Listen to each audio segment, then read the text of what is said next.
memperdalam pengetahuan Alkitab, justru dua orang ini mualaf. Salam, jumpa lagi bersama saya dalam Kristen Menjawab.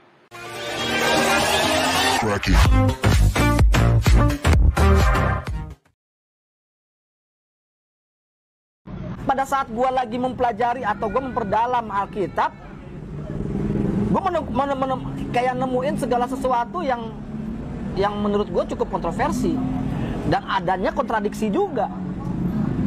Kok begini? Ayat ini ngomong begini, ayat ini ngomongnya ini lain, bener nggak? Benar. Kok ayat ini ngomongnya lain? Ini katanya muridnya ada berapa? Ini kok ini lain lagi? Ini Lukas, ada lagi. Markus, Matius, Yohanes, tapi mereka berbalik mengatakan baca kitab Wahyu. Saya bingung, saya lebih percaya muridnya lah. Loh iyalah. Ya kan? Muridnya itu yang bersama dengan Yesus. Lah Wahyu siapa? Wahyu siapa? Mimpinya Yohanes. Mimpinya Yohanes. Ya kan? Benar. Jadi maksudnya gua tuh di situ yang gua jadi akhirnya Mimpinya Paulus. Mimpinya Paulus, maaf. Benar. Jadi Kalau kita mendengarkan perbincangan dua orang ini, kita tertawa, lucu ya. Merasa tahu tentang agama orang. Katanya sih dulu mualaf, tapi yang membuat saya tertawa itu adalah pemahaman mereka. Pertama-tama mereka mengatakan bahwa mereka itu memperdalam Alkitab, lalu katanya menemukan ada kontradiksi tentang murid-murid Yesus yang lain, yaitu mereka mempermasalahkan Matius, Markus, Lukas, Yohanes. Siapa mereka? Kan kira-kira seperti itu.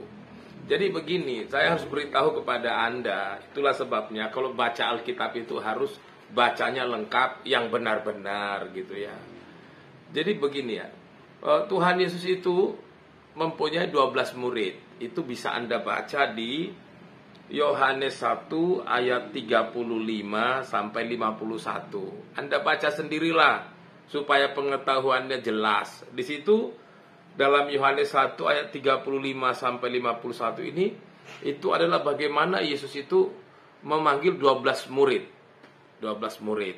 Tapi di dalamnya itu tidak ada Matius, Markus, Lukas, kan begitu. Kalau begitu ini mereka siapa yang merupakan penulis Injil?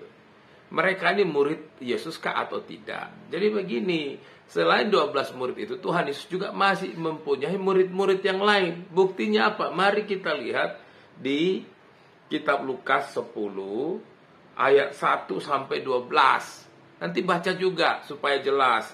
Tapi saya baca ayat satunya aja ya. Lukas 10 ayat 1.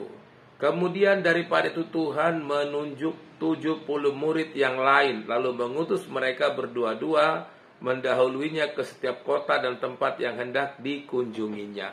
Jadi kalau kita melihat bagian ayat firman Tuhan ini, jadi Tuhan Yesus itu mempunyai murid itu pertama kelompok 12 murid, dan selain itu juga ada 70 murid yang lain. Jadi menjadi pertanyaannya, Anda tidak paham tapi lalu mengatakan ini kontradiksi. Ayat ini kontradiksi dengan ini, kontradiksi dengan ini. Padahal sebenarnya Anda tuh nggak paham sama sekali.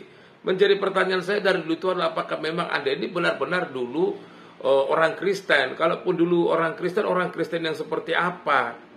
Kok pemahamannya kok sampai itu saja tidak tahu. Lalu kemudian ketika Anda membahas masalah wahyu, wahyu itu apa sih kitab wahyu itu? Apakah wahyu itu nama orang?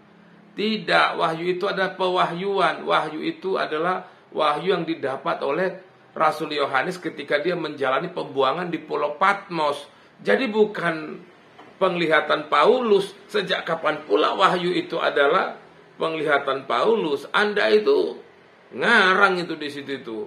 Tidak pernah dikatakan bahwa kitab wahyu itu adalah milik atau tulisan dari Rasul Paulus. Jadi lagi-lagi Anda selama menjadi Kristen, itu apakah Anda membaca Alkitab itu benar-benar atau tidak?